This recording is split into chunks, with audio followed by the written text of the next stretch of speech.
Esta Tarde, conferencia como comenzará a grabarse. me han presentado, yo soy la doctora Damiano, yo soy médica psiquiatra y médica legista. Soy docente en la carrera de médicos especialistas en medicina legal en la Universidad de Buenos Aires. Y hoy junto con el licenciado Zaponaro vamos a compartir lo vinculado a las pericias, ¿sí? En el ámbito de la salud mental, más que nada en el fuero civil, específicamente en el fuero civil. Yo ahora voy a apagar mi cámara y voy a compartir un PowerPoint, así podemos ir teniéndolo como guía.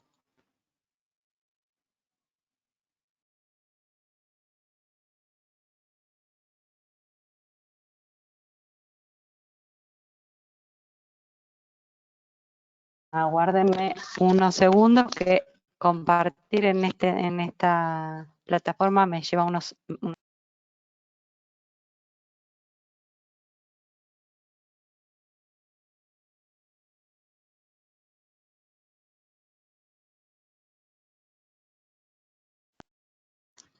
Bueno, como les decía, hoy vamos a hablar del aspecto civil en la práctica pericial, ¿no? En lo que es la salud mental. Yo voy a compartir con ustedes algunos conceptos básicos, pero que siempre viene bien recordar, desde lo macro de lo que es el ámbito civil, y después el licenciado Zaponaro les va a dar todo tipo de técnicas y estrategias para no volverse loco al momento de recibir una cédula y empezar a participar como perito. Cuando uno se adentra en el ámbito del fuero civil pericial en lo que respecta a la salud mental, uno tiene 3 o 4 conceptos que recordar y poder comprender, ¿sí? Uno de esos conceptos es la capacidad, otro de esos conceptos es la incapacidad, el concepto de sistema de apoyo y curador, y por último la ley de salud mental, que ustedes me dirán que por ahí no viene de la mano o no participa dentro del Código Civil como parte del Código Civil. Pero después vamos a ver que tanto la modificación que tuvo el Código Civil a fines del año 2015, como la Ley de Salud Mental y otras leyes de la época, impugnan por respetar la autonomía de nuestro evaluado, de nuestro paciente o de nuestro asistido, ¿sí? Antes que todo, quiero recordar cuál es la función del perito cuando ustedes sean convocados como peritos. El perito recibe la demanda, ¿sí?, de un abogado, de un juez, tiene que analizarla, tiene que traducirla en lo que es su práctica y después le hace una devolución al abogado, al juez, al tribunal, ¿sí?, al que haya pedido o haya solicitado los puntos de pericia, los cuestionamientos. Tenemos que tratar en todo eso de evitar el entrecruzamiento discursivo. ¿Qué significa? Que yo como perito, psicólogo, psiquiatra o médico o perito de la especialidad que sea, tengo que tratar de hablar en mi idioma, ¿sí?, con una traducción clara, sin inmiscuirme en términos que no son propios de mi profesión.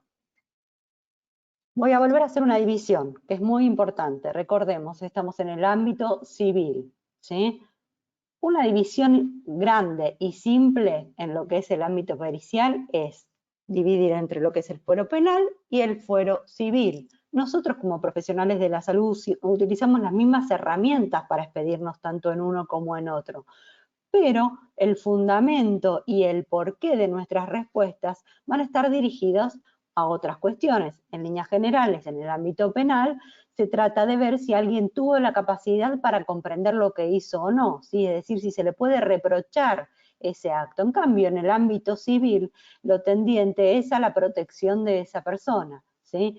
¿Qué técnicas utilizamos en los dos ámbitos? Las mismas, las funciones psíquicas, la entrevista semidirigida, la evaluación psicodiagnóstica, pero el fin de nuestras respuestas sí van a ser otras.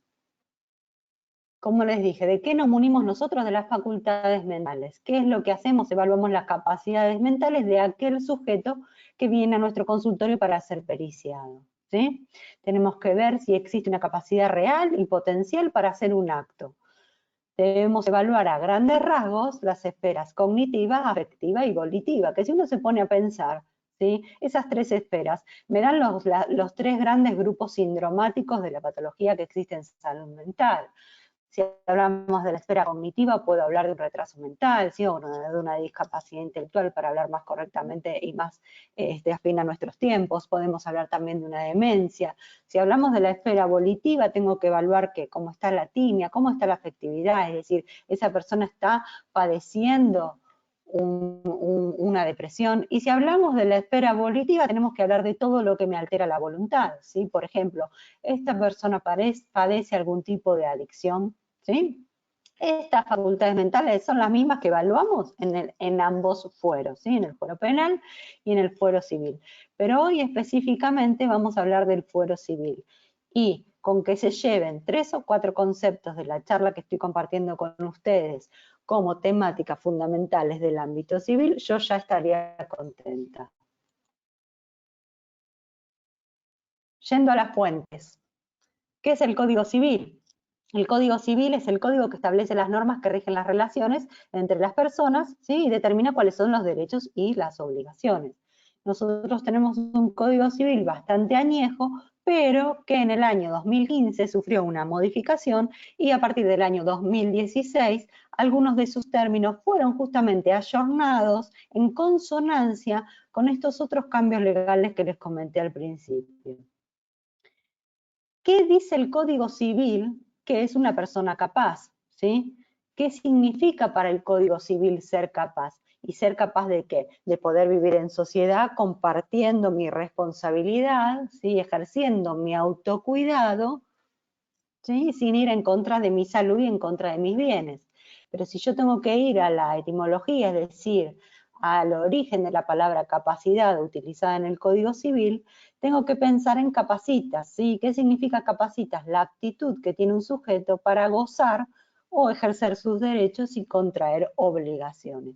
Cuando el Código Civil o en la esfera o en el ámbito civil, en el fuero civil me hablan de capacidad, me están hablando de esta aptitud, ¿sí? ¿Y cuándo para este código? ¿Cuándo desde la perspectiva civil una persona es capaz? ¿Sí? ¿Cuándo es capaz o tiene la aptitud para evitar el daño a su persona y para administrar sus bienes? Es decir, todo eso fundado en ¿qué? En la capacidad de discernimiento, en la intención, en la libertad, en la perfecta y completa razón y en el sano juicio.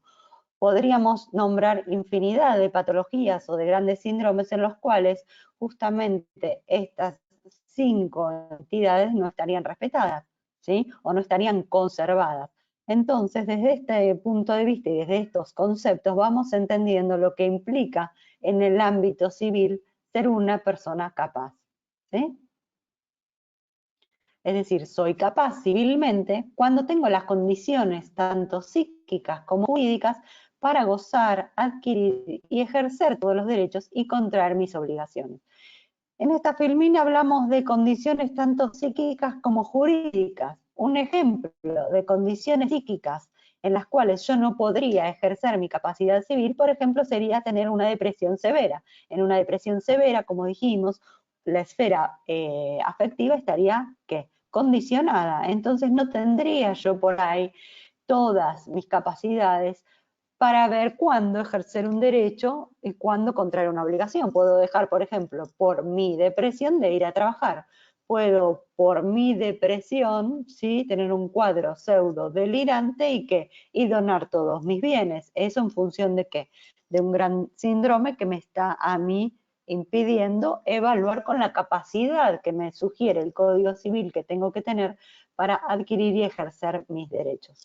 Y cuando hablamos, por ejemplo, de condiciones jurídicas, podríamos estar hablando de ¿qué?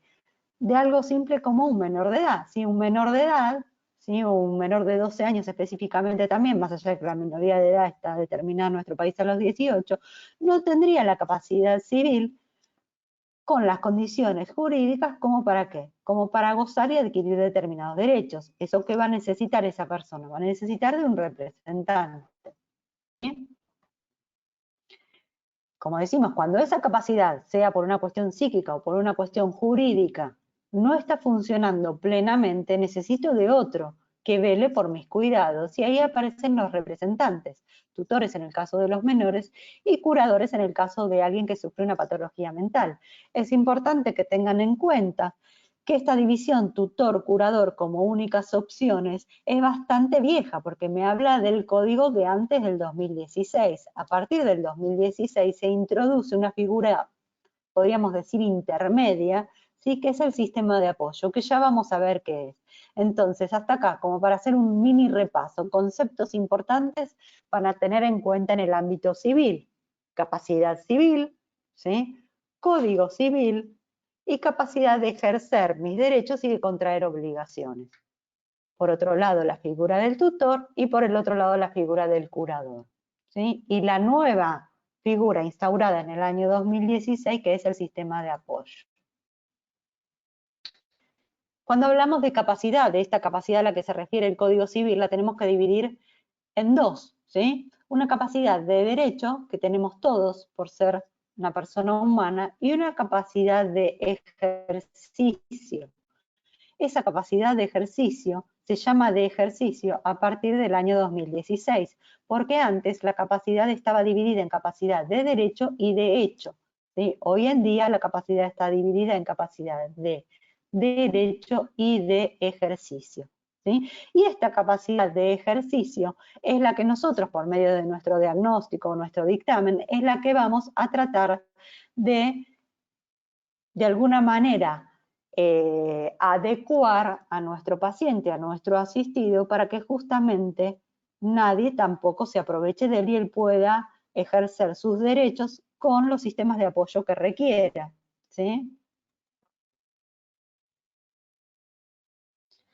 ¿Cómo se va desarrollando la capacidad civil? Lo cierto es que la capacidad civil se desarrolla de la mano de ¿qué? De la neuroevolución, ¿sí? Un menor de edad no va a tener capacidad para hacerse responsable de determinadas instancias.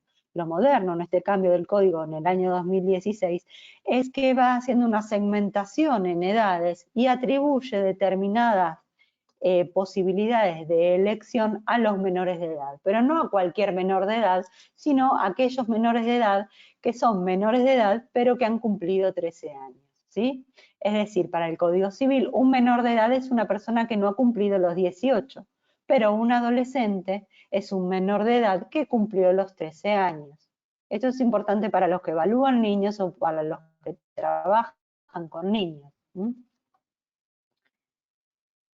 Dice el artículo 26 del Código Civil que se presume que el adolescente entre 13 y 16 años tiene aptitud para decidir por sí respecto de aquellos tratamientos que no resulten invasivos, ni comprometan su estado de salud o provoquen un riesgo grave a su vida o integridad física. Es decir, ¿qué hace el Código con estos menores de entre 13 y 16 años? Les da un lugar mucho más activo para que puedan decidir en sus tratamientos médicos, en los tratamientos o en las instancias judiciales en las que intervenga, ¿sí?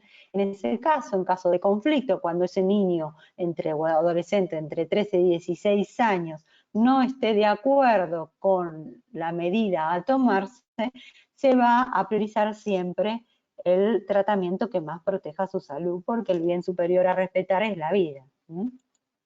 Ahora, a partir de los 16 años, el adolescente es considerado como un adulto para las decisiones atinentes a su propio cuerpo. Hasta ahora entonces vimos qué es lo que determina el código como capacidad, qué es lo que el Código Civil me pide para que yo sea un sujeto capaz de administrar mis bienes y de contraer obligaciones y derechos. ¿Sí? Ahora vamos a ver en qué instancias, más allá de las instancias jurídicas que vimos recién, como por ejemplo la edad, el código me dice que podría ser pasible mi capacidad de ser restringida. Y esta restricción de capacidad, tengamos en cuenta que es de mi cuidado, ¿sí? Cuando el código habilita una restricción de la capacidad, cuando hay una falta de condición jurídica, como el caso de la edad, o psíquica, que le permite al individuo desenvolverse libremente en sociedad. El código dice que las limitaciones deben ser de carácter excepcional y que se imponen siempre en beneficio de la persona, y que deben priorizarse las alternativas terapéuticas menos restrictivas. Es decir, que tengo que hacer un trabajo artesanal en cada caso para ver qué restricciones yo voy a sugerir a ese juez que le ponga a ese sujeto, en función de siempre favorecer a que el paciente o el evaluado sea lo más autónomo posible. Anteriormente, la restricción de la capacidad sea más del todo o nada, ¿sí? Es decir, alguien era capaz o incapaz. Hoy día se tiende a que se especifique en qué actividades el sujeto va a requerir un apoyo y en qué otras actividades no. La capacidad restringida y la incapacidad no es más que un abanico de una misma restricción, ¿sí? Una declaración de incapacidad total es una persona que sí o sí necesita de un representante, en este caso lo llamamos curador, y una capacidad restringida sí es la restricción de esa capacidad para determinados actos, siempre que uno piense que si esa persona libremente, sin esta otra ayuda, cumple con esos actos, va a generarse un perjuicio. Como yo les conté, aparece en el año 2016 la figura de apoyo, ¿sí? O sistema de apoyo. Y ustedes me van a decir, Bárbara, ¿qué es un sistema de apoyo? Bueno, un sistema de apoyo es cualquier medida de carácter judicial o extrajudicial que facilite a la persona que lo necesite a la toma de decisiones. ¿Para qué? Para dirigir sus personas y administrar sus bienes. El sistema de apoyo está destinado a facilitar la autonomía, ¿sí? Y a ser de intermediario y de facilitador en aquellas instancias que el sujeto no pueda. El mismo interesado, es decir, al mismo sujeto al cual se le va a restringir la capacidad, puede incluso proponer, ¿sí?, que personas conocidas, familiar o que le sea afín, puede asistirlo en esas actividades que le son restringidas o que le van a ser restringidas. Siempre, ¿sí?, hablando de favorecer la autonomía del paciente o del sujeto. ¿Quiénes son las personas que pueden venir a decir que alguien requiere de una restricción de su capacidad? El mismo interesado, el cónyuge no separado de hecho o conviviente, mientras la convivencia no haya cesado, los parientes de cuarto grado y el Ministerio Público. El Ministerio Público, por ejemplo, sería el caso en el que uno tiene un vecino añoso que uno ve que no puede, que no es autoválido, que se pone en riesgo, que se cae, que no se alimenta, que no tiene las medidas de autocuidado básicas, y los vecinos van y hacen una denuncia a un Ministerio Público para que alguien asista a esa persona. Ese sería el ejemplo de la letra D.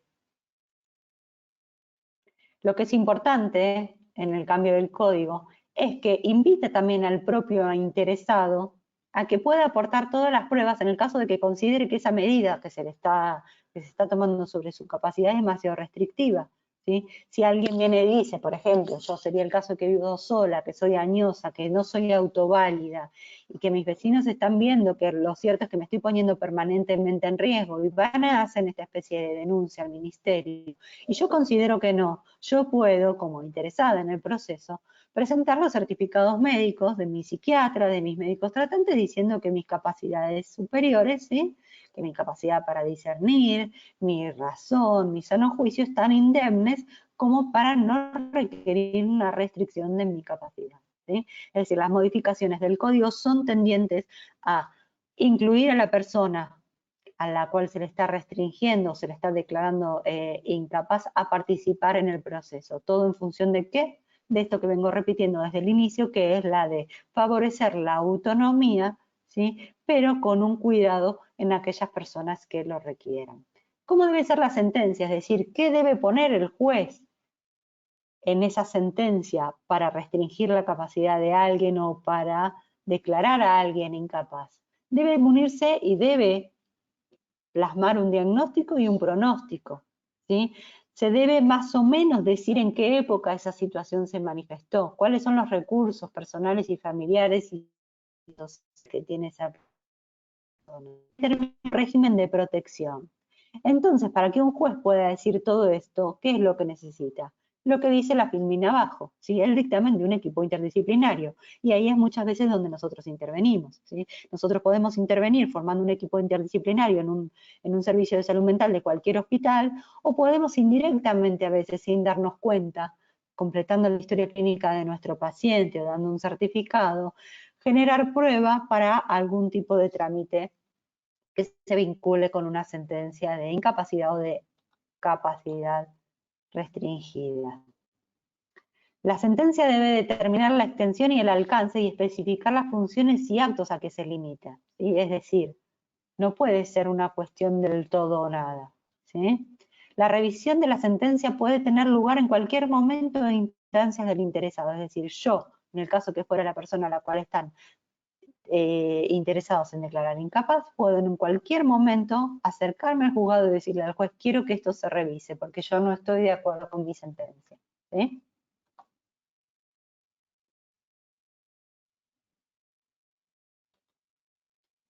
Hasta ahora hablamos de capacidad, de lo que significa la capacidad para el Código Civil. Hicimos hincapié que estamos en el fuero civil, por más que sea reiterativa, lo vuelvo a repetir, porque muchas veces los que hacen o trabajan en otros fueros se mezclan los conceptos, ¿sí? Vimos capacidad, vimos restricción de la capacidad, vimos incapacidad y vimos la figura del sistema de apoyo, que es una figura bastante novedosa. Y ahora vamos a ver otra figura que de alguna manera también limita el accionar libre de un sujeto cuando pensamos o sospechamos que hay una patología o un condicionamiento de su accionar. Y acá tenemos la figura de los inhabilitados, ¿sí? Y un inhabilitado es aquel que por la prodigalidad de su gestión, ¿sí? Expone a sus bienes y a los bienes de su cónyuge, conviviente o de sus hijos menores de edad o hijos con discapacidad, es decir, hijos que tienen a cargo, a la pérdida de estos bienes, ¿sí? En este caso, a diferencia de lo que vimos en virtud de quién puede solicitar la declaración de incapacidad, para inhabilitar a alguien, el vínculo tiene que ser más cercano, ¿sí? Y esa solicitud solamente puede corresponder al cónyuge conviviente, a los ascendientes y a los descendientes. Y esta declaración de inhabilitación importa a la designación, es decir, es tendiente a la designación de un apoyo para que el inhabilitado no haga que no pierda sus bienes en virtud de qué? En virtud, por ejemplo, de una patología psiquiátrica, como por ejemplo una adicción, ¿sí? Una adicción ligada al juego. En líneas generales, sea para declarar una incapacidad, una inhabilitación o una restricción de la capacidad, ¿qué se nos pide a los médicos y a los psicólogos, es decir, al equipo interdisciplinario? ¿Qué se nos pide que informemos? Estos 5 ítems que están acá presentados en la filmina. ¿Y cómo los vamos a presentar? Y bueno, los vamos a presentar según el artículo 631 del Código Procesal Civil Comercial, ¿sí? Yo no pretendo que se sepan el artículo, pero pretendo que al menos tengan en cuenta que hay un artículo donde me dice a mí, como equipo o como profesional de la salud mental, cómo debo expedirme, ¿sí? ¿Qué debo poner yo en ese informe que hago de esa persona que evalúe? ¿Debo poner un diagnóstico? Debo poner una fecha estimativa de cuándo se manifestó esa enfermedad. Muchas veces yo a priori no lo voy a saber con una sola entrevista, porque una entrevista es una foto, y yo necesito un video como para saber desde cuándo esto se manifestó. Pero muchas veces puedo munirme de una historia clínica anterior, o de certificados, ¿sí? O de lo que me diga la persona que acompaña al paciente, o lo que me diga el mismo paciente, cuándo empezó a hacer consultas, por ejemplo, en el caso de una demencia, con neurología. Sí, probablemente el paciente justamente por su cuadro no se acuerde de la fecha, pero sí alguien me puede traer un certificado, una historia clínica, ¿sí? Un antecedentes de conducta. ¿Cuál es el pronóstico? ¿Sí? Cuando hablamos de pronóstico tenemos que evitar usar palabras como reservado, porque eso habla de que estamos de alguna manera no compartiendo información. Puedo decir que el pronóstico está sujeto a la evolución de las técnicas y tratamientos que existan a futuro, porque todos sabemos que tenemos tratamientos farmacológicos, neurocognitivos y de psicoestimulación para una demencia, pero no tenemos un tratamiento radical, ¿sí? ¿Cuál es el régimen aconsejable para la protección y la asistencia del individuo insano? Y si requiere una internación. Y esta internación no solamente habla de una internación en salud mental, a veces puedo expedirme sobre un tercer nivel de atención o puedo expedirme sobre la necesidad de acompañamiento permanente. Hasta acá yo les di un pantallazo muy general de qué hablamos, rápido pero general, de qué hablamos cuando hablamos de pericias en salud mental en el ámbito civil, ¿sí? Y voy a repasar conceptos, anótenselos por si quieren volver a revisar y quieren estudiar y profundizar un poquito más. Los términos que no puedo desconocer si me estoy adentrando en la práctica pericial en el ámbito civil son Código Civil, cambios en el Código Civil a partir del año 2016, capacidad de ejercicio, sistema de apoyo, equipo interdisciplinario, artículo 631 del Código Procesal Civil y Comercial, y tengo que tener en cuenta que todos estos cambios vienen de la mano de los cambios que se instauraron también a partir de la Ley de Salud Mental, que justamente me habla de lo mismo, respetar la autonomía, de partir de la presunción de capacidad de todas las personas, más allá de los diagnósticos que tengan,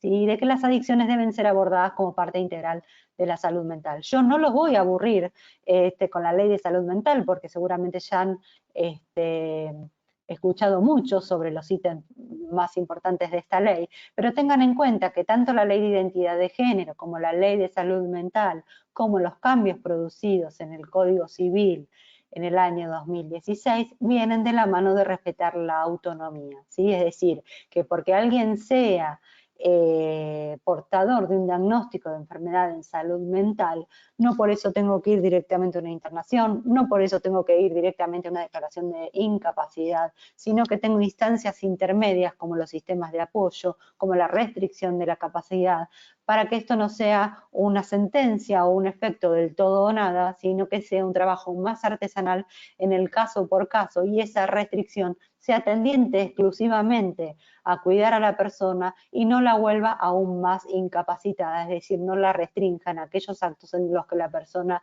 sí puede tomar parte, y de esa manera no inutilizarla y favorecer su desarrollo, o el que no se estanque en una incapacidad cuando la tiene y no debe por qué perderla. Así que yo aquí terminé con la generalidad de lo que es el ámbito civil, y le doy lugar al licenciado Zaponaro, que les va a hablar de qué hacer cuando reciben una cédula, cómo presentarse, no volverse loco, entender lo que le están diciendo en el idioma jurídico. Bueno, muchas gracias, doctora. Espectacular la presentación. Mi nombre es Manuel Zaponaro, soy licenciado en Psicología. Trabajo en el ámbito público para la Defensoría de la Ciudad de Buenos Aires. También hago pericias en el fuero civil, laboral y penal de Nación. Además doy clases en la policía de la ciudad, y estoy en una institución que hacemos rehabilitación en salud mental, que se llama Talleres Protegidos. Y la convocatoria que Gabriel nos hizo, la verdad es que nos había interesado participar. Principalmente les agradecemos que a esta hora estén interesados en la temática y que estén acá presentes. Y la idea era, por lo menos de la parte que me compete a mí de la presentación, era contarles un poco cómo es el derroteo, cómo es el circuito que uno realiza en la tarea como perito en el ámbito civil. Creo que ahí se ve la filmina. No sé bien el grado de cada uno, digamos, de experiencia en esta temática, así que voy a hacer como una breve recorrido a principio sobre puntos generales. Lo que es cierto es que yo me adentré allá hace algunos años en el campo pericial, y el fuero civil y laboral también son fueros amenos para aquellos que que estén empezando en esta actividad, que estén empezando a realizar pericias. ¿Y por qué son amenos? Bueno, porque por lo menos hasta hace un par de años, al ser todo escrito, los lapsos, los tiempos, los requerimientos judiciales, como eran más laxos, le permitían a uno elaborar mejor la experiencia, ¿sí? No es lo mismo una evaluación, como a veces tenemos en un ámbito penal, donde hoy lo entrevistamos y mañana estamos declarando sobre esta persona, que un informe donde uno le genera tiempo para poder ver el expediente, para después realizar la entrevista, para después evaluar el contenido de esa entrevista y posteriormente presentar un informe pericial, y luego, bueno, vamos a ir viendo cuáles son los derroteos. Pero para empezar, la idea es que les quede es que el ámbito civil y laboral tiene tiempos más laxos, ¿sí? A uno le permite, por lo menos al inicio, poder adentrarse en la tarea esta pericial de forma más amena, o por lo menos así fue mi experiencia. Entonces, vamos a ver el tema de la tarea pericial en el ámbito civil. Lo primero, para contarles a aquellos que no se estén adentrando, todavía no tengan experiencia, es que el proceso judicial en sí, ¿sí? Hay diferentes actores, entonces vamos a tener por un lado, ¿sí? El tribunal, si es en el ámbito penal, o el juez, si es en el ámbito civil y laboral, ¿sí? Después tenemos las partes. ¿Y cuáles son las partes? Y bueno, dependiendo en qué fuero estemos, se van a denominar de manera distinta. Si estamos en el fuero civil, comercial o el laboral, vamos a ver que es la parte actora, la parte que está impulsando el proceso, que inicia el proceso, que inicia la demanda, y por el otro lado la parte que es demandada. Esta estructura tripartita que vemos en el proceso judicial, la vamos a ver también que se replica en las partes, en las funciones que vamos a tener como peritos, dependiendo de donde estemos ubicados. Entonces, hay una clasificación vieja sobre cómo están divididos los peritos y podemos diferenciar los que son oficial o de oficio. Los oficiales, estamos hablando de que tienen una vinculación con el Poder Judicial de relación de dependencia, trabajan para la justicia. Lo que es cierto es que también hay peritos oficiales de parte, pero no vamos a centrarnos en esa cuestión. Sí tenemos que el oficial, como generalidad, son aquellos que responden, ¿sí?, a la solicitud del juez. También tenemos peritos de oficio, y se llaman de oficio justamente porque eran solicitados, notificados, eran informados por oficios judiciales, ¿sí?, de la designación en determinada causa, y estos son los que generalmente la tarea que uno realiza como perito es por donde uno suele indicarse. Se hace una inscripción y uno forma parte de un listado donde es sorteado en una causa y es asignado. Vamos a ver cómo es el proceso. Después tenemos dos formulaciones de peritos que están vinculados a las partes. Se acuerdan que en la anterior filmina vimos que dependiendo de en dónde se realiza el proceso, si va a haber una parte actora, o va a haber un fiscal, o va a haber una parte demandada, o va a haber una parte de defensa. Bueno, cuando estamos hablando en el ámbito civil, en el ámbito laboral, estamos hablando de que el perito ahí va a ser un consultor técnico de la parte, ¿sí?, de ambas partes, ¿sí?, de cualquiera de las dos partes. Y en el ámbito penal vamos a hablar de un perito de parte, ¿sí? Son nomenclaturas, cambia algunas cuestiones de rito, de cómo se incorpora el expediente. En un caso tiene que aceptar el cargo, el otro solamente es propuesto, pero para entender que tenemos peritos que son, digamos, ligados directamente al Poder Judicial, que ahí vamos a incluir a grandes rasgos oficio y oficial, y tenemos después las de las partes como perito de parte, consultor técnico. Entonces, esta estructura tripartita que hablamos al principio, ¿sí?, se va a replicar en el proceso de las pericias, ¿sí? En tanto que va a haber un perito designado por el juez que va a llevar, va a comandar, va a realizar la pericia, ¿sí?, y después va a haber ambas partes, ¿sí?, como en el proceso tienen la fiscal, la defensa, el demandante y el demandado, vamos a tener los peritos que sean de una parte y los peritos que son de otra. ¿Y cuál es la función de estos peritos? Bueno, tiene una función de contralor, ¿sí? Lo que van a velar es de que el proceso se esté realizando debidamente, por eso van a estar presenciar la pericia que fue encomendada al perito oficial o de oficio, ¿sí?, y van a poder informar luego cuáles son las observaciones, las conclusiones que como parte desean incluir. Entonces, lo primero que encontramos es que hay un entrecruzamiento en dos campos, ¿sí?, el campo jurídico y el campo sí. Y hay cuestiones que son plenamente del ámbito sí o de salud, y hay cuestiones que son plenamente del ámbito jurídico, ¿sí? En el campo sí lo que vamos a tener es la evaluación, el psicodiagnóstico, los diagnósticos, ¿sí?, lo que uno podría hacer similar al consultorio. Y en el campo jurídico, ¿sí?, lo que vamos a tener son, por ejemplo, notificaciones. Nosotros en el consultorio no hacemos notificaciones, es un elemento plenamente del ámbito jurídico.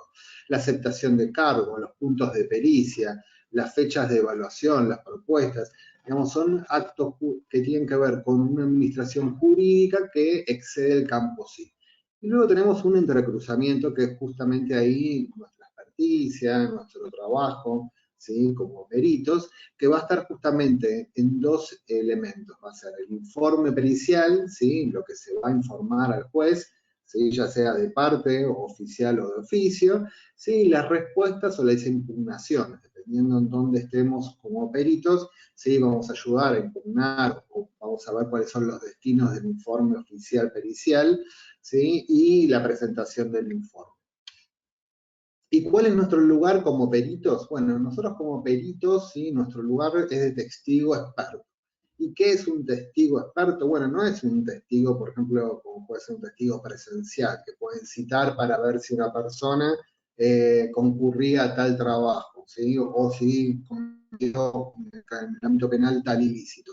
Entonces hay una diferencia entre lo que es el testigo, ¿sí? Y el testigo experto o perito. Y que es que el testigo tiene un vínculo directo con los hechos en autos. Es decir, presenció un evento, o puede dar fe, o puede dar cuenta de un hecho con respecto a una persona. En cambio, el perito, ¿sí? Con respecto a los hechos en autos, no tiene conocimiento, o por lo menos no tiene un conocimiento directo. El conocimiento que tiene es a través del expediente, es a través del entrevistado, ¿sí? Entonces tiene un vínculo indirecto con los hechos que van a encontrarse en autos. El testigo lo que va a hacer es describir los hechos. Estaba en tal lugar, o trabajé tantos años en tal empresa, y Carlos era mi compañero de oficina durante todos esos años, ¿sí?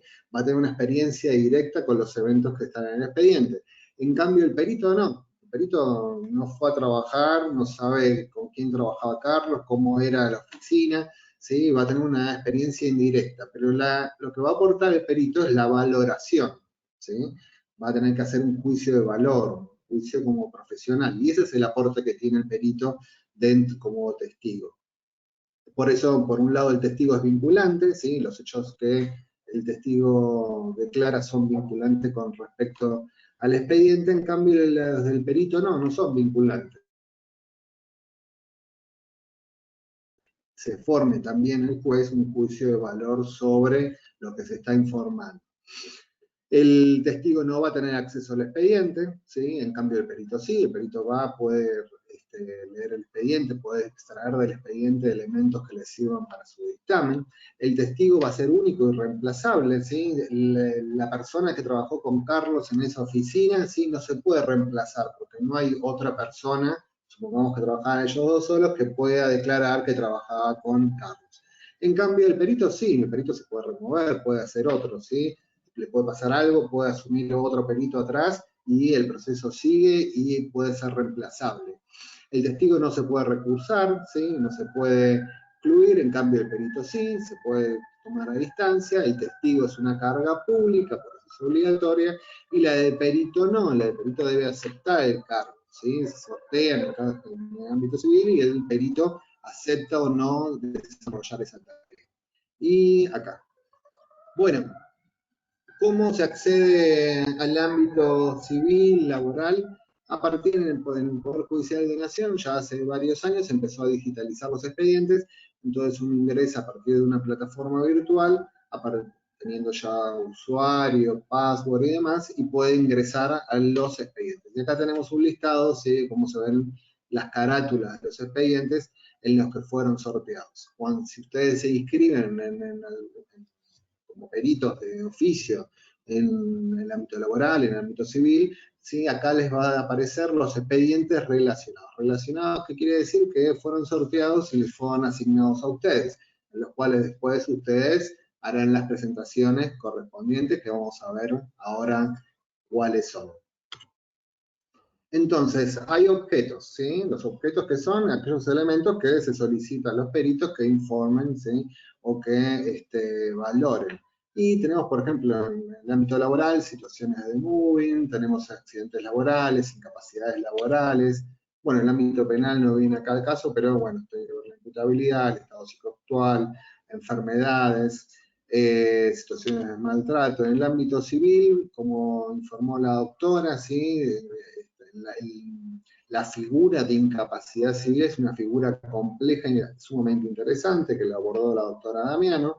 ¿Sí? Las secuelas de accidentes, ¿sí? Lo que estamos hablando van a ser en nuestro campo, como es en psicología, lo que llamamos daño psíquico, que si nos estamos con el tiempo, que no creo, vamos a ubicar esa figura, porque no es una figura que venga del campo, sí, del campo de la psicología, ni siquiera del campo de la salud, es un término, un elemento jurídico, ¿sí? Y ahí va a haber que hacer una suerte de traducción para poder ver cómo poder informar, cómo poder aportar a ese elemento que va a ser potestad del juez su valoración. Nosotros le vamos a brindar elementos con los cuales el juez pueda llegar a la conclusión de que surgió, ¿sí? Se presentó un daño psíquico o no. No vamos a ser nosotros directos los que lo valoremos.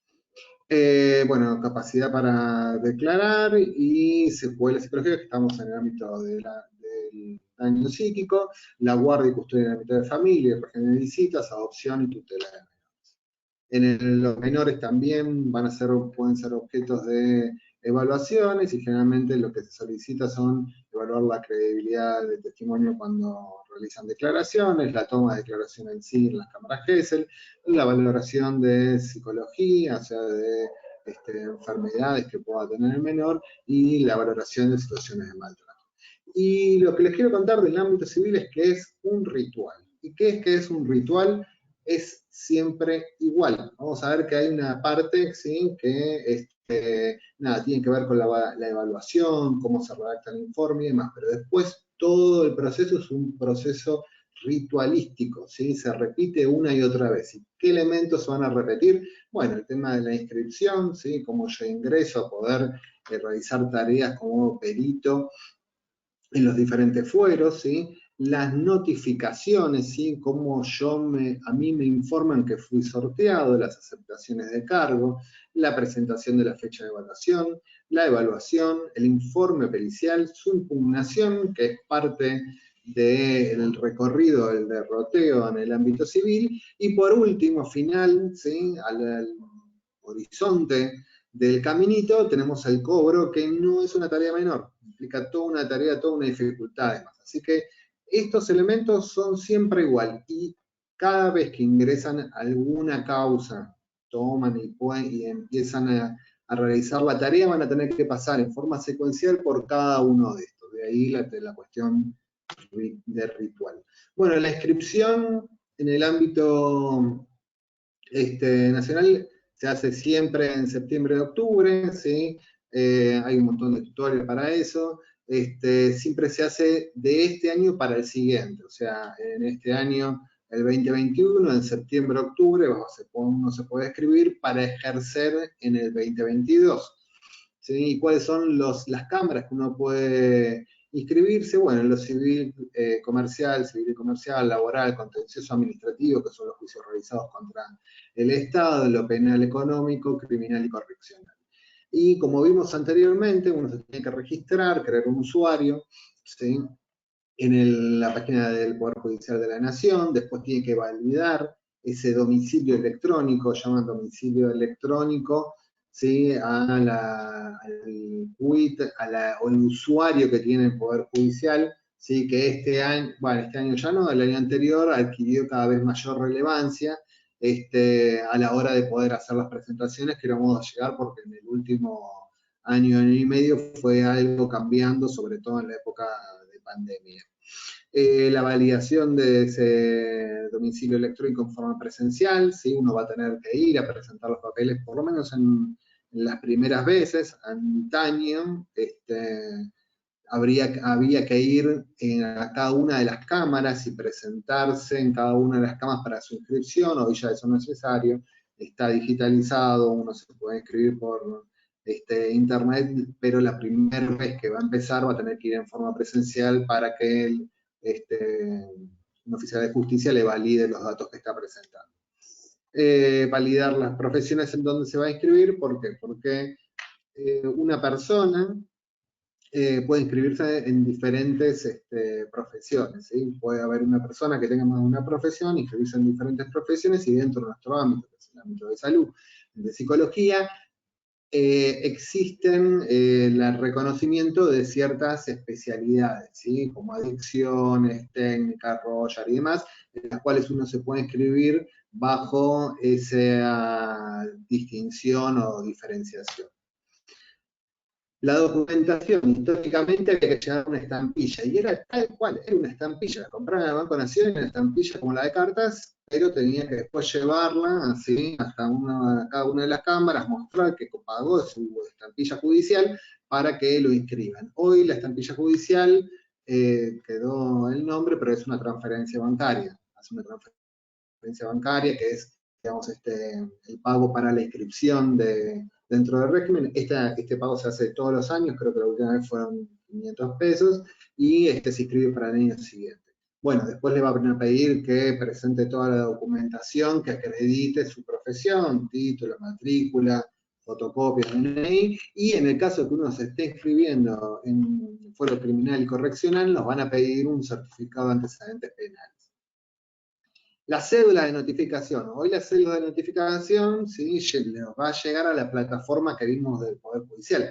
Pero anteriormente, ¿sí?, estamos hablando de un par de años atrás, para aquellos que tengan más o menos mi edad, le llegaba un oficial notificador. Venía con un papel, una persona, hasta el domicilio que ha declarado para presentar, ¿sí?, que fue asignado a la causa tal y que tendrá que presentarse por el lapso de tantos días para la aceptación del cargo. Este es un ejemplo de lo que eran las cédulas en su momento.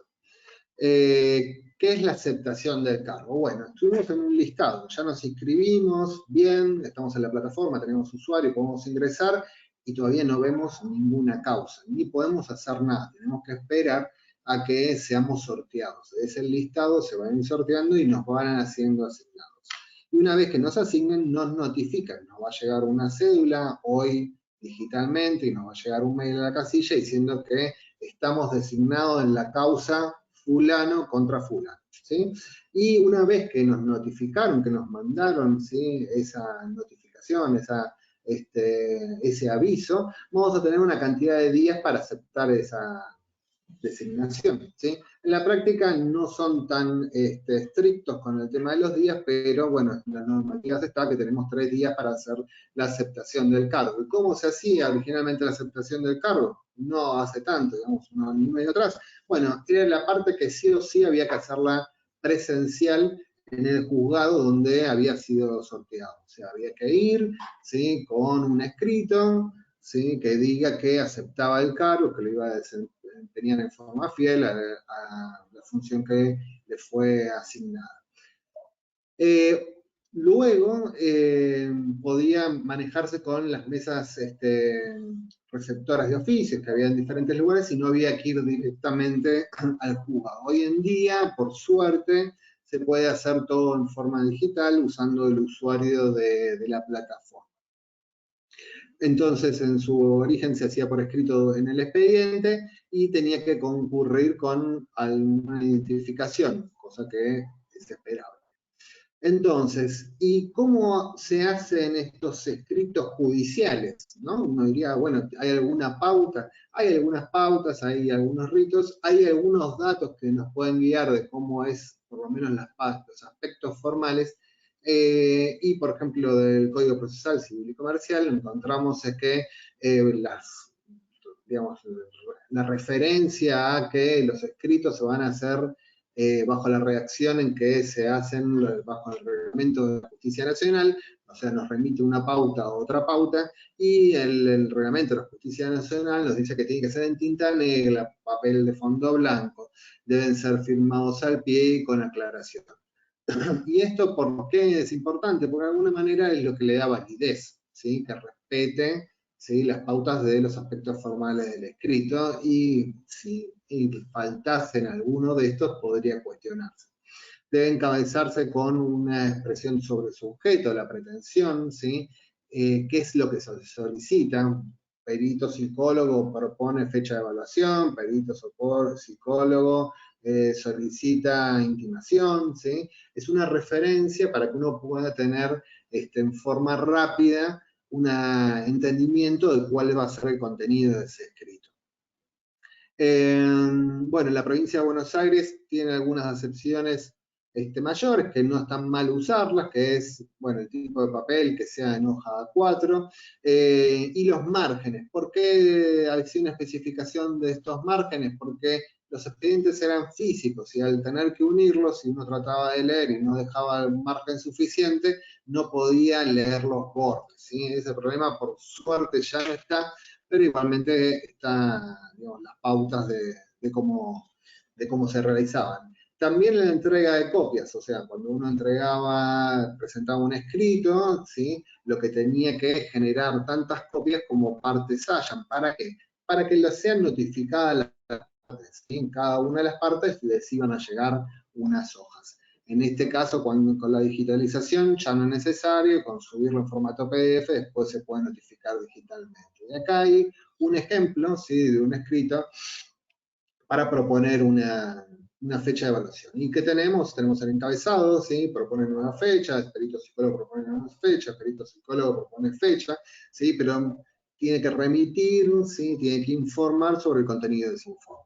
Luego tenemos el destinatario, que va a ser el juez, ¿sí? Y la descripción de los datos de la persona. Entonces, en este caso, mi persona, ¿sí? Con domicilio, mis datos, en qué causa, ¿sí? Estoy presentando, ¿sí? Y qué vengo a solicitar, ¿sí? Vengo y digo, ¿qué estoy diciendo? Acepto un cargo, propongo una fecha, ¿sí? Solicito una intimación, ¿sí? Y el cierre del escrito, que son una pauta de usos y costumbres que tiene el Poder Judicial, proveer de vuestra conformidad, será justicia, firma y sello. ¿Y qué es un expediente judicial? Bueno, hoy es una serie de PDFs electrónicos, pero hace no mucho, un año y medio atrás, era mixto, o sea, había que tener una presentación que sea digital y una presentación física, y esto era un ejemplo de un expediente. Uno iba a un juzgado y le decía que quería el expediente de, como el que está acá, Carlos Alberto y otros sobre daños, y nos daban una serie de cuerpos, ¿sí? Que eran este conjunto de hojas. Y formalmente lo que es el expediente judicial es un legajo conformado por las actuaciones, forma cronológica, documentos, actas, informes y una diligencia producida por los autores. Es similar a lo que en nuestro campo va a ser una historia clínica, que también van a ser un documento cronológico, foliado, ¿sí? De las actuaciones que van sucediendo en la asistencia a la salud. Puede solicitarse a préstamo, esto todavía es así, uno puede, en el caso, por ejemplo, que se hayan presentado algún elemento de prueba que requiera uno valorarlo, supongamos una historia clínica o estudios, ¿sí? Puede solicitarlo hoy por turno, por mail, para ir retirar el expediente o los datos los elementos de prueba que necesite valorar. Pero ¿cuál era la finalidad de meternos en este mundo de papeles? Y bueno, entender para empezar de qué se trataba, cuál era el objeto, de qué se trataba, ¿sí? Todo este proceso judicial. Pero sobre todo, y lo más importante, de encontrar los puntos de pericia. ¿Y qué son estos los puntos de pericia? Bueno, son aquellos elementos que nos piden que valoremos, ¿sí? Que, digamos, nosotros estemos obligados a contestar. Para eso es que nos han designado y que requerimos para poder responder dentro del proceso. Bueno, acá son elementos que podrían ser para periciar, pero vamos a saltearlo. ¿Y qué es lo que nos piden evaluar? Y generalmente nos piden evaluar elementos en diferentes tiempos, ¿sí? Que esto es un error frecuente cuando se realiza pericia, ¿sí? Cuando piden evaluar por ejemplo, el daño psíquico, ¿sí? Lo que piden evaluar es las secuelas, ¿sí? Pero no les interesa solamente el estado actual. O sea, que la persona hoy presente un elemento, o que presente un sufrimiento, que presente una patología, ¿sí? Lo que les interesa es valorarlo respecto a un hecho. ¿Y ese hecho dónde está? Y está en el pasado, es algo que pasó. Es similar al artículo 34, que tiene que ver con la inimputabilidad, o sea, la capacidad que tiene la persona para que ha tenido esa persona en un momento pretérito anterior, ¿sí? Para cometer un ilícito y comprender y dirigir su conducta. También nos piden que evaluemos elementos presentes, ¿sí? Del momento en que uno está.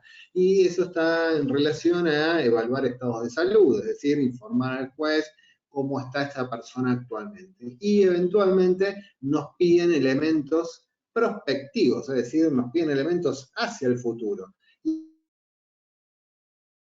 Y ¿Y cuáles son? Por ejemplo, puede ser el pronóstico, evolución de un cuadro, o la peligrosidad que puedan tener en el campo pericial. ¿Cuáles son errores frecuentes en los informes? Y, bueno, no buscar evidencias que apoyen las conclusiones o impresiones que se están informando.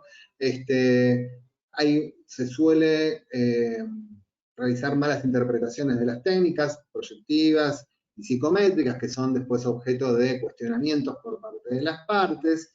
No toma en cuenta la validez, o sea, para la validez psicológica, a quién está dirigida la prueba que se está tomando. Contradicciones en el informe pericial, muchas, ¿sí? Generalmente lo toman como entidades estancas, cada apartado del informe, y lo que produce eso es que se hayan contradicciones entre una parte y otra. Bueno, la generalización de que un elemento específico de una técnica se puede generalizar para llegar a un diagnóstico, y bueno, extenderse de las limitaciones de nuestra función, ¿sí? Cuando uno quiere delimitar, por ejemplo, que como psicólogo, que existe daño psíquico. Ya hemos hablado anteriormente, daño psíquico es una figura jurídica que valora, en todo caso uno lo que hace es aportar los elementos al juez para su valoración. Ya estamos sobre el horario, así que vamos rápido. Destinos del informe. ¿Qué es el destino del informe? Yo presenté el informe, lo junté al expediente, cumplí mi función, estoy contento. ¿Y qué es lo que pasa con este informe? Y bueno, va a tener destino, va a poder ser, puede ser aceptado y simplemente aceptado, puede ser, las partes pueden pedir que haya una aclaración, ¿sí?, sobre algún aspecto del informe, ¿sí?, donde todos los elementos que soliciten tienen que estar en relación al informado. Es decir, yo no puedo en un segundo momento decir como parte, ¿saben qué? Me olvidé de solicitar que evalúen tales cosas, tales cuestiones, tales elementos. No, lo que se puede solicitar es una ampliación, una aclaración sobre datos que ya existen en el informe. Entonces, la primera instancia te puede pedir una aclaración de algún aspecto del informe, que amplíe un tema dentro del informe, un elemento, ¿sí?, que fue consignado pero que no fue explicado. Se puede impugnar, ya la impugnación estamos hablando de que hay una observancia en errores, ¿sí?, que por lo menos se propone o postula o se parte de que hay algún error lógico o de valoración. Y en el subextremo se puede pedir la nulidad. ¿Qué es pedir la nulidad? Es decir, este informe, ¿sí?, no tiene que tenerse en cuenta, hay que volver a hacer la pericia y que hay que designar un nuevo perito, que es muy inhabitual. Generalmente lo que pasa es que la parte que no fue beneficiada con el dictamen pericial solicita impugnar algunos aspectos, por lo menos para que se valoren distintos. Entramos en la regulación de honorarios, ya estamos muy en la hora, así que lo vamos a dejar, pero este es todo un capítulo aparte, ¿sí?, que tiene que ver con una cuestión muy administrativa. Hay instancias para solicitar. Sí tienen que tener en cuenta que a partir de la ejecución ya requieren del patrocinio de un letrado, es decir, de un abogado que los ayude a poder solicitar el cobro de honorarios. Esto lo vamos a saltear. Bueno, la apelación, esto y ya nos vamos hacia el final. La apelación, ¿qué es? Nos regularon honorarios, ya está la sentencia, ¿sí? Como ustedes saben, las sentencias son en primera instancia y instancias superiores en donde uno puede apelar las resoluciones judiciales. Los honorarios son una resolución que tienen que ver con el cobro como perito. ¿Qué es lo que se sugiere? Siempre apelarlos. ¿Por qué? Porque alguna de las partes las va a apelar. Y cuando se apelan, hay otra instancia superior que las va a valorar, ¿sí?, que es la Cámara de Apelaciones. Y la Cámara de Apelaciones no sabemos si las va a valorar en forma favorable, en todo caso para nosotros, o desfavorable. Entonces, por las dudas o como ejercicio habitual, es apelar los honorarios que se nos han regulado en las sentencias. Y una de las cuestiones que muchas veces es si cuando se apelan los honorarios hay que fundamentarlos. ¿Por qué creo yo que tendría que regularme un monto mayor? Bueno, no es necesario. ¿Sí? Simplemente con informar que solicitas la apelación de los honorarios regulados por ser bajos, ¿sí?, es suficiente para que sean considerados en Cámara. Bueno, cuando se pueden los tiempos, la intimación, esperen a ver si hay algo más. bueno, el cobro de honorarios puede ser judicial o extrajudicial, es decir, puede darse que la parte a uno le pague y después la parte acredite el pago de los honorarios, y acá ya llegamos al daño psíquico. Así que, nada, vamos a ir al final, así no los demoro más. Denme un segundo que dejo de compartir.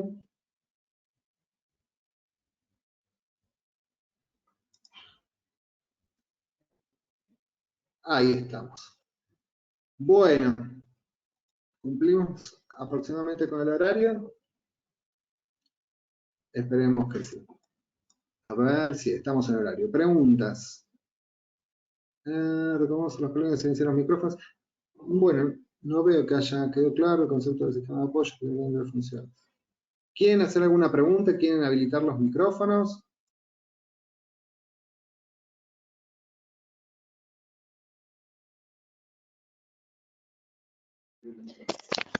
Hay una pregunta que no la puedo leer yo ahora en el chat porque salí y entré, pero que hablaba de que no quedaba claro el tema de los sistemas de apoyo, ¿no? ¿A qué se llamaba sistema de apoyo? El concepto de sistema de apoyo en realidad nace en nuestro país porque somos un país adherente a la Convención de los Derechos de las Personas con Discapacidad, y esa convención lo que promueve es a no limitar a las personas con discapacidad, es decir, a favorecer el cuidado, ¿sí? Y la autonomía. A raíz de eso se hace el cambio en nuestro Código Civil. ¿Y qué sería un sistema de apoyo? Cuando nosotros leemos en el código qué es un sistema de apoyo, la definición la verdad que es ampliamente inespecífica, porque dice algo así como medidas jurídicas o no jurídicas, ¿sí? Que tiendan a favorecer la autonomía del sujeto interesado, del sujeto que está siendo sometido a esa restricción de su capacidad. ¿Y qué puede ser? Es así, puede ser cualquier cosa. Un sistema de apoyo puede ser desde un tratamiento hasta un acompañante terapéutico, hasta un familiar que se haga cargo de cierta cuestión de la economía, hasta una transferencia que se le haga a ese paciente cada tanto tiempo, porque uno cuenta con que esa transferencia de dinero es una suma de dinero que no lo pone en riesgo, para que pueda, por ejemplo, ir a pagar sus impuestos, si está en condiciones de pagar esos impuestos, pero si sabemos que si cuenta con más dinero puede ser factible de que alguien se lo saque o que lo timen y demás. Entonces, ¿qué es un sistema de apoyo? Un sistema de apoyo es algo diseñado artesanalmente, exclusivamente para ese sujeto en cuestión, que va a depender de las capacidades de ese sujeto y va a ser tendiente a no limitarlo, ¿sí? Sino a conservar sus capacidades, y que al mismo tiempo esa conservación de sus capacidades no lo ponga en riesgo. Antes del 2016 no existía esta figura, al menos en nuestro país, y probablemente alguien que tenía alguna discapacidad era directamente sometido a merced o a la decisión de un curador, que ese curador podía ser un curador oficial, porque había curadores oficiales para aquellas personas que no tienen familia, o algún familiar que cumplía esa función, ¿sí? Esto era, como les dije, en un momento más del todo o nada. Hoy día se espera que el juez trabaje en conjunto con ese sistema, con ese equipo interdisciplinario que evalúa a la persona, y que justamente invite a la persona también a que dé cuenta de cuáles serían esos sistemas de apoyo. Podrían ser desde un médico, un psicólogo, un vecino o un familiar que esta persona tenga en cuenta o tenga más afinidad, que lo asiste en determinadas actividades. O sea que el concepto de apoyo, de sistema de apoyo, sí, es tan amplio y desconcertante, ¿sí? Como el número de pacientes o el número de asistidos que son convocados a diseñar su actividad de apoyo y no limitarse. ¿Se entiende? Es inespecífico, es artesanal, pero si uno pudiera hacerlo en cada caso en particular, lo cierto es que sería maravilloso, porque más allá de cuidarlo, estaría no limitando la capacidad que ese sujeto tiene. Que si en cambio yo directamente lo pongo bajo la tutela de un curador, lo cierto es que inhabilito todo, ¿sí? Porque ya va a ser esa persona la que sustituya prácticamente todo acto civil, y la persona en cuestión no va a ser participante, ¿sí? Se entendió un poquito más, pero el desconcierto de lo que es un sistema de apoyo, cuando todos tomamos conocimiento de que esta figura se ponía en boga, a todos nos pasó exactamente lo mismo, nadie entendía, bueno, ¿dónde está la descripción del sistema de apoyo? El sistema de apoyo debe ser creado con cada persona en particular según las condiciones y las características y las capacidades de esa persona. Sí, tengan en cuenta que va muy de la mano de lo que es el modelo nuevo, por lo menos hace ya bastantes años, de discapacidad, y ya la discapacidad no está centrada en una limitación que tenga la persona sobre el entorno, sino de las restricciones que tiene el entorno para las capacidades que tiene una persona. Entonces, ¿a qué va esta idea de sistemas de apoyo? A poder ayudar a esa persona a que en ese entorno pueda desenvolverse, ¿sí? Lo mismo que en discapacidad. Acá hicieron una pregunta sobre el tema de la valoración de las figuras jurídicas por parte de los peritos, ¿sí? En particular del daño psíquico. Es una cuestión muy vieja, que es, nosotros como peritos no valoramos objetos jurídicos, ¿sí? Conocemos esos objetos jurídicos para brindar, ¿sí?, los contenidos, para brindar la fundamentación con la cual el juez lo valora, ¿sí? Nosotros podemos saber de qué se trata el 34, qué elementos incluyen el 34, pero no lo vamos a encontrar, ¿sí?, los elementos del 34 en nuestras nosografías, en nuestros manuales diagnósticos, ¿sí? El daño psíquico per se, ¿sí?, es un término formulado así, totalmente jurídico, ¿sí? Nosotros no lo vamos a encontrar en la facultad, a menos que hagamos la parte de psicología forense, y no por psicología forense, sino porque está dentro del encadenamiento de los tipos de daños que pueden darse, ¿sí?, patrimoniales, extrapatrimoniales y demás, ¿sí?, que están contemplados dentro del ámbito jurídico. Nosotros, en todo caso, con esa disquisición, vamos a entender a qué es lo que nos está pidiendo, ¿sí?, en dónde nos estamos, a dónde nos están incluyendo y cuáles son los elementos que el juez tiene en consideración a la hora de valorar determinadas figuras, ¿sí? Pero nosotros en nuestros dictámenes no ponemos que esta persona presenta daño psíquico, igual que no ponemos con ninguna de las otras figuras jurídicas que nos solicitan. Sí le informamos que nada, presenta tales características y que tales características representarían un daño vinculado a un evento, ¿sí? Pero la resolución, la determinación de la existencia o no de daño psíquico y cualquier otra figura jurídica es competencia del juez.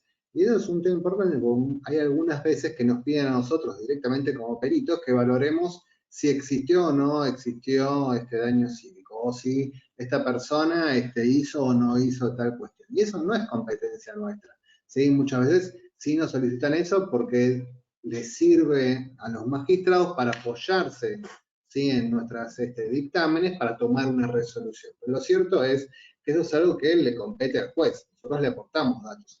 Y sobre todo, en algunos casos, lo sienten como que es una competencia propia del perito, poder hacer una delimitación sobre estos artículos.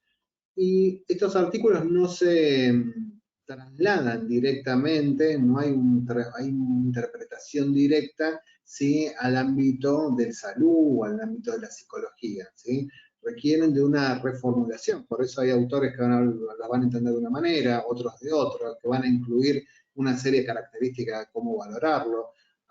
Afuera van a establecer puntos que tienen que tener en consideración para aportar información sobre tal figura jurídica, pero siempre la figura jurídica es eso, es jurídica, ¿sí? Y ahí va a haber un juez que va a valorar la existencia, ¿no?, y la graduación, independientemente de que nosotros sepamos que estamos informando, sepamos que estamos en campo civil, hay determinadas resoluciones que nos permiten valorarlo, cuantificar el grado de incapacidad, ¿sí? Pero va a ser el juez siempre el que va a determinar su existencia, grado y demás. Sobre nuestros dictámenes, a veces y a veces no.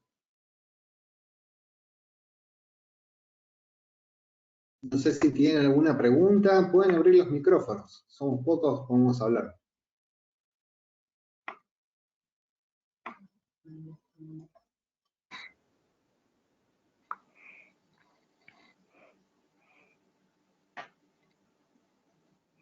Sí, Karina, ¿querías decir algo?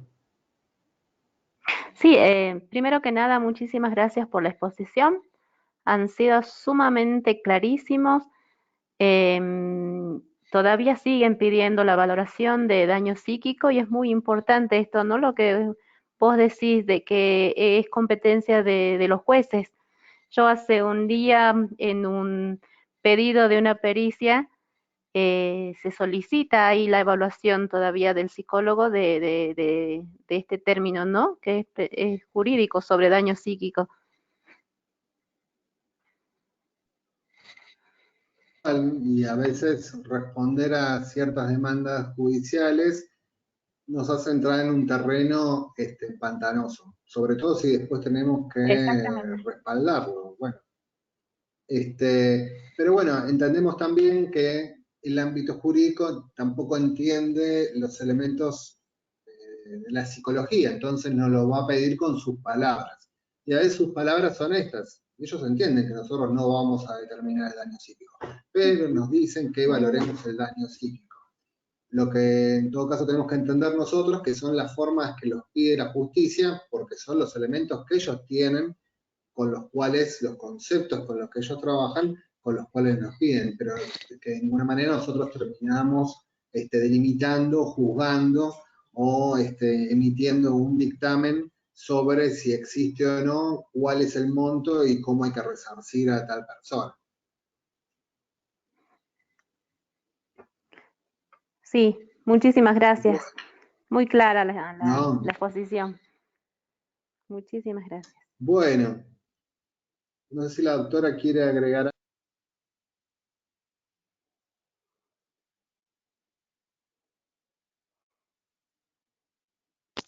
Por mí, estaría. Acá un compañero, Daniel, habla de justamente el cambio de fecha, yo una referencia general de lo que es el año, de cuando entra en vigencia y demás. Tengan en cuenta que no les doy específicamente la fecha de cuándo entra en vigencia y demás, sino más o menos en qué época, como para que ustedes, si quieren buscar y demás, vayan específicamente a las búsquedas de esos años, independientemente de si justo el código, pero tiene razón el compañero.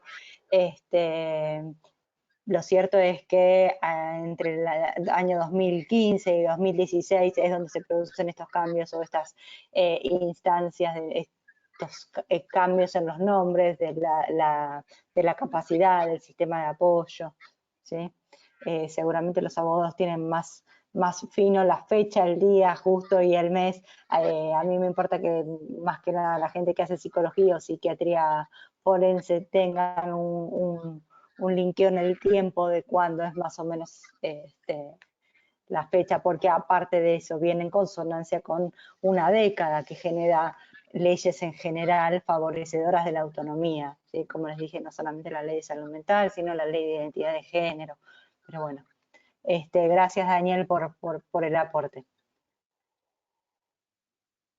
Bueno, siendo las 21:20, les agradecemos mucho que nos hayan prestado el oído en el día de hoy. Esperamos que hayamos aportado a la formación, a la discusión sobre esta práctica particular que tenemos en psicología y también tienen los médicos como hoy nos la presentaron. De la asociación les agradecemos mucho que estén presentes y bueno, es un esfuerzo continuo que tratamos de sostener en mejorar la práctica, discutirla y poder apoyarnos en esta tarea, que es una tarea que realizamos en el campo de otro, ¿no? No es nuestro ámbito natural, el ámbito tribunalicio, el ámbito de los expedientes, el ámbito de los juicios, pero tratamos de desempeñarlo lo mejor posible. Así que muchas gracias a todos por estar presentes, los liberamos para que puedan cenar tranquilos, y nos estaremos viendo en alguna otra oportunidad, ¿sí? Para compartir más experiencias de la práctica que tenemos en común en este ámbito forense. Y como les decía al principio, el ámbito civil es un ámbito muy lindo para empezar, así que si hay alguno que todavía está en duda o no sabe por dónde incluirse en el ámbito pericial, empiecen por lo civil, empiecen inscribiéndose en septiembre, octubre, que van a ver que es un campo que le da plazo para pensar, les da tiempo para poder hacer los informes, es un lugar muy lindo para poder empezar la práctica. Así que muchas gracias, los liberamos o dejamos que descansen y muchas gracias por estar presentes.